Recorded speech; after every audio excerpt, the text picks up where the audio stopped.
I never thought I'd be the kind of guy telling this story. Honestly, I used to roll my eyes at those dramatic Reddit posts. But what happened to me? It shook me in a way I never saw coming. So yeah, here I am, telling my story. It all started when I got married to someone I thought was my soulmate. Let's call her Jessica. We'd been together for 4 years before tying the knot. Everything just clicked between us, or so I believed. She was smart, funny, and the kind of woman who could light up a room with her smile. We had the same taste in music, same guilty pleasure TV shows. We'd cook together on weekends, take long drives just to talk. People used to say we were the perfect couple, and I guess I believed them. Then there's Mike, my best friend since middle school. This dude was at every milestone in my life.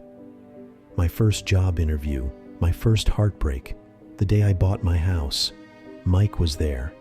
He even helped me pick out the ring for Jessica. That's how close we were. I trusted him with everything. Looking back, maybe that was my first mistake. Trust. It's a word I used to throw around a lot. But now it feels like a word that needs to be earned, not given. At the time, though, life felt stable. We had a small but beautiful house. I was working from home as a freelance designer, while Jessica worked evenings at a nearby clinic. Mike? He'd stop by sometimes just to hang out, have a beer, catch up. Nothing felt off yet, and that's the scariest part, because sometimes the most painful betrayals come when everything looks perfect on the outside. At first, it was little things. You know how people say you can feel it when something changes, even if no one says anything? That's exactly what it was. Jessica wasn't being cold or rude, just different. Subtle stuff. She started locking her phone. And yeah, people deserve privacy, but it was never like that before. She'd walk into another room to take calls, even when it was late at night. When I'd ask who she was talking to, she'd brush it off, say it was her sister or work. And Mike? He didn't seem off, not right away. But I started noticing he wasn't around as much, or when he was, he acted awkward, like he was trying too hard to act normal. I'd crack a joke and he'd force a laugh. Eye contact got weird. One time I walked into the kitchen and Jessica and Mike got quiet real quick. Like I interrupted something, but there was no proof. Just that weird silence. Still, I told myself I was overthinking it. I mean, this was my best friend and my wife. What was I gonna say? Hey, I think you're being weird. That just makes you sound paranoid. But man, my gut wouldn't let it go. It felt like trying to sleep with a fire alarm blinking red in the corner of your mind. I tried to shake it off. Maybe work stress, maybe her long shifts, maybe Mike had his own stuff going on. But in my heart, I knew. Something was wrong. I just didn't know how bad it was gonna get. And it's crazy, because I used to laugh at those stories where people say they saw the signs but ignored them. Now I get it. Because I was that guy. I wish I could say I just confronted them and everything came out clean. But the truth is, I didn't have the courage right away. I kept second-guessing myself. I didn't want to be that guy, the jealous, insecure husband. But the signs, they just kept piling up. One night, Jessica told me she was picking up an extra shift at the clinic. Nothing weird about that, but her coworker posted a story on Instagram, and guess what? It showed a group of them out for drinks, and Jessica wasn't in any of the pictures, not even tagged. I felt this pit in my stomach, like gravity just shifted. So I did something I never thought I'd do. I set a trap. I told Jessica I was heading out of town for a freelance shoot, just for one night. I even packed a bag, left the house, and circled back after dark. I parked a few blocks away. I sat in my car for an hour, palms sweating, heart racing like I just ran a marathon. Finally, I walked up to the house real quiet. Lights were off, except for the bedroom window. Our bedroom. I slipped the spare key into the lock, barely breathing. When I opened that door, I saw them, Jessica, Mike, in our bed. It felt like someone had punched a hole straight through my chest. They didn't even notice me at first. I stood there, frozen, while the world fell apart in slow motion. Then Jessica looked up, and the look on her face, not guilt, not fear, shock, like I was the one who was out of place. That moment, I can't erase it. That's when everything changed.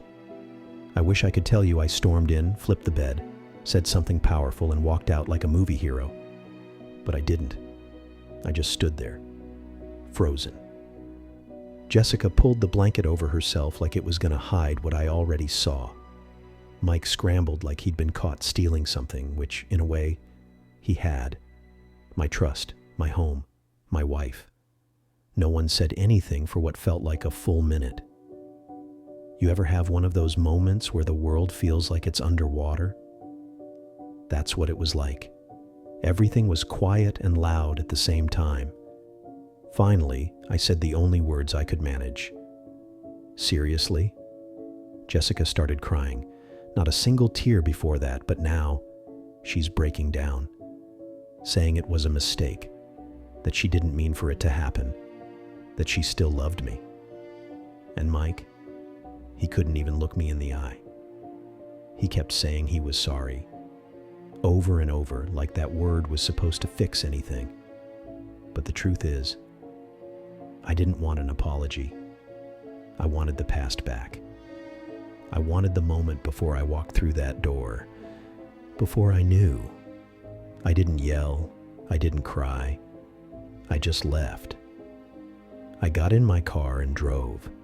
No destination, no music, just the hum of the road and 1,000 thoughts punching me in the chest. I spent that night in a parking lot. I didn't want to go to a hotel or call anyone. I didn't even want to exist for a minute. Everything I'd built, my marriage, my friendships, my life, it felt like it all crumbled in one night. And the worst part? I still loved her. I still cared. Even after all that. It's been over a year since that night. People think the hardest part is the betrayal. But honestly, it's the silence that comes after.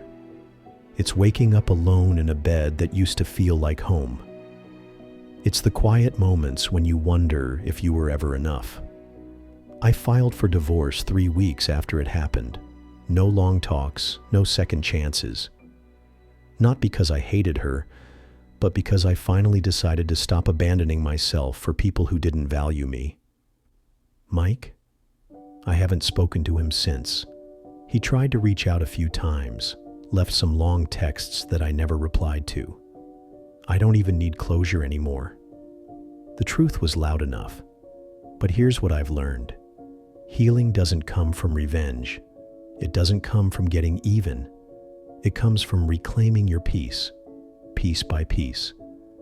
At first, I wanted to make them feel what I felt, the pain, the loss, the regret. But all that energy, it was just draining me. So I started focusing on me. I went to therapy, took solo hikes, reconnected with friends I'd lost touch with, and slowly I started rebuilding. The real lesson? Never ignore your intuition. If something feels off, it probably is. And never, ever let someone convince you that your worth is tied to how they treat you. I don't tell this story for pity. I share it because I know someone out there is ignoring the same red flags I did. If you're feeling that pit in your stomach, that voice in the back of your head, listen to it. You deserve honesty. You deserve respect.